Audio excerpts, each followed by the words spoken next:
ඉතින් අද අපිට ඇවිල්ලා තියෙනවා ග්‍රේසන් වර්ගයේ ඉන්දියන් 4 string bass ගිටාර එකක්. ඉතින් අපිට එනකොට ගිටාර එක මෙහෙම තමයි තිබ්බේ. ඉතින් අපි බැලුවා චෙක් කළා.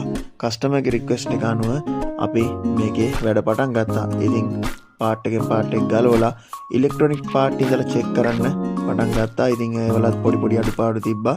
අපි හැම ඉලෙක්ට්‍රොනික පාර්ට් එකක්ම චෙක් කරලා ඒ අඩුපාඩු හැම එකක්ම හදලා ඊට පස්සේ මෙන්න මේ විදියට ගිටාර එකේ පේන්ට් එකේ වැඩ පටන් ගත්තා. ඉතින් කස්ටමර්ගේ රික්වෙස්ට් එක අනුව එයා කැමතිම ලයින් ඩිසයින් එකක් තමයි අපෙන් ඉල්ලුවේ.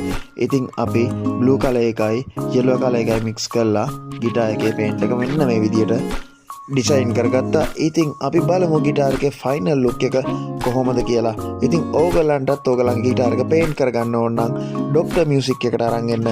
අපි ඕගලන්ගේ රික්වෙස්ට් එක අනුව ඕගොල්ලෝ කැමතිම විදියට ඔයාගේ ගිටාර එක පේන්ට් කරලා දෙනවා. ඉතින් මේ වගේ අලුත් වීඩියෝ එකකින් හම්බ වෙනකන් කට්ටියටම සුබ දවසක්.